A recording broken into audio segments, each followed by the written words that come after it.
જ્યાં યાત્રાધામ ડાકોરમાં ગંદકીની ભરમાર છે। નગરપાલિકાની બેદરકારીને લીધે ભક્તોને હાલાકી પડી રહી છે। યાત્રાધામ ડાકોરમાં દેવ દિવાળીના દિવસે ભક્તોની ભીડ જામે છે। મુખ્ય માર્ગ જે છે મંદિર તરફ લઈ જતો ત્યાં ગટરના ગંદા પાણી વહેતા થયા છે। કંકુ દરવાજા નજીક ગટરના ગંદા પાણી વહેતા થયા। ભક્તો ગટરના ગંદા પાણીમાંથી પસાર થઈ મંદિર જવા મજબૂર છે। દુર્ગંધ મારતા ગટરના ગંદા પાણીથી લોકો ત્રાહિમામ થઈ ગયા છે। નગરપાલિકાનું ઊંઘતું તંત્ર ક્યારે જાગશે તે મોટો સવાલ છે।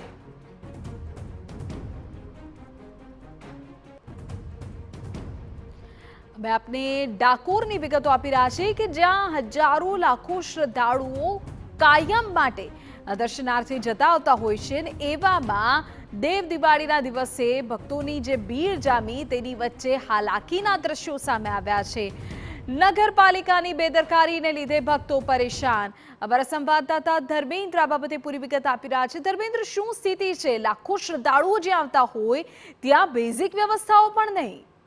વિધિ, ટીવી9 ની સ્ક્રીન પર જે દ્રશ્યો અત્યારે જઈ રહ્યા છે એ દ્રશ્યો માત્ર આજ પૂરતા નથી। વર્ષોની આ સમસ્યા છે। વર્ષોથી સ્થાનિક લોકોની અવારનવારની રજૂઆત છે પાલિકા તંત્રમાં। પાલિકા તંત્ર આપણી સાથે જોડાઈએ છીએ ચીફ ઓફિસર આપણી સાથે અત્યારે ફોન લાઈન પર જોડાઈ ગયા છે સંજયભાઈ, જે પ્રકારની સ્થિતિ સાહેબ ત્યાં છે અમે દ્રશ્યોમાં જોઈ રહ્યા છીએ, તમે તો સ્થળ પરથી વિગતો કદાચ વધારે સારી રીતે આપી શકો। લાખો શ્રદ્ધાળુઓ આવતા હોય ત્યાં આવી રીતે ગટરના પાણી ચાલ્યા જાય છે। હેલો જી સર, અવાજ પહોંચે છે? હા હા એ અત્યારે એનું કરી રહ્યા છીએ। એનું અમુક ટાઈમ 1-2 કલાક માટે આજે પીક ટાઈમમાં એવો પ્રશ્ન થાય છે, પણ આજે એનું કરી રહ્યા છીએ। નહીં, પણ એનું કારણ શું છે? તમને પણ ખબર છે કે દેવ દિવાળીનો તહેવાર છે, લાખો લોકો શ્રદ્ધાળુ આવે, આવી હેરાનગતિ લોકોને થાય જ કેમ?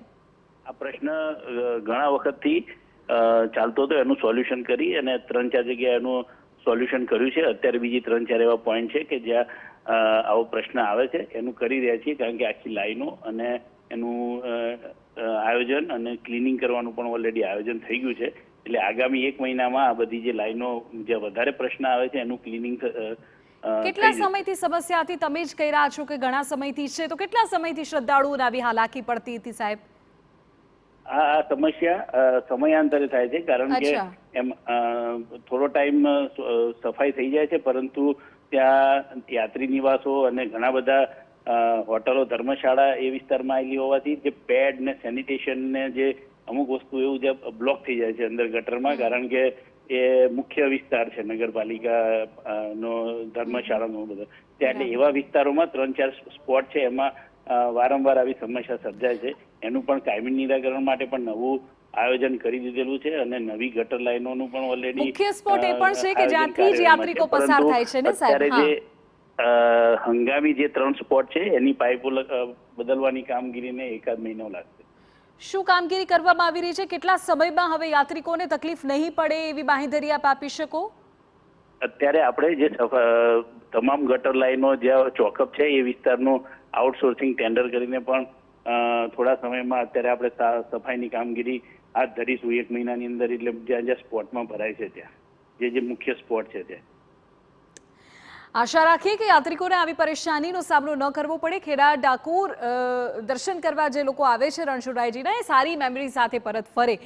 આ દ્રશ્યો જોઈ રહ્યા છીએ તેમાં સ્પષ્ટપણે દેખાઈ રહ્યું છે કે લોકોને કેટલી અગવડ, કેટલી પરેશાનીનો સામનો કરવો પડી રહ્યો છે અને ચીફ ઓફિસર ખુદ સ્વીકારી રહ્યા છે કે ઘણા સમયથી આ સમસ્યા છે, જો કે 1 મહિનામાં નિરાકરણ આવી જશે એવો પણ દાવો છે। ધર્મેન્દ્ર, વિધિ, ચીફ ઓફિસર સંજય પટેલ દ્વારા જે પણ ટેલિફોનિક વાતચીત કરવામાં આવી, માત્ર એક અધિકારી તરીકે કાગળની જે કાર્યવાહીની જ વાત કરવામાં આવી છે।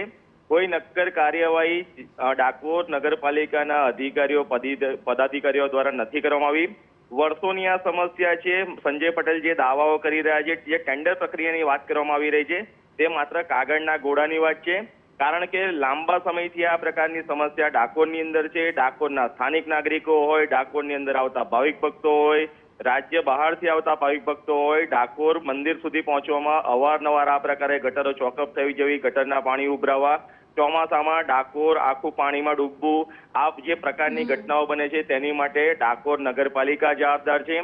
થોડા સમય પહેલા પણ ડાકોર નગરપાલિકા દ્વારા મંદિરની સામે ગટર લાઈન પહોળી કરવાની વાત કરવામાં આવી હતી અને છતાં પણ તે ફેલ ગઈ છે, કારણ કે ડાકોર ચોમાસાની અંદર મંદિર પરિસર પાસે ઘૂંટણ સમાણા પાણી ભરાઈ જાય છે।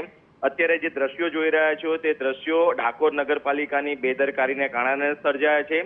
સ્થાનિક લોકો દ્વારા અવારનવાર કુંડા તોડવામાં આવે છે, વિરોધ કરવામાં આવે છે, ધરણા કરવામાં આવે છે, પરંતુ પાલિકાનું જે વહીવટી તંત્ર છે તે ઘોર નિંદ્રામાં છે। TV9 દ્વારા અગાઉ પણ આ પ્રકારના અહેવાલો પ્રસારિત કરવામાં આવ્યા હતા। બિલકુલ, સ્થાનિકોના ધરણા પણ આ અધિકારીઓને કે સત્તાધીશોને દેખાતા નથી, ન તો યાત્રિકોની અગવડ અથવા પરેશાની તેઓને દેખાય છે।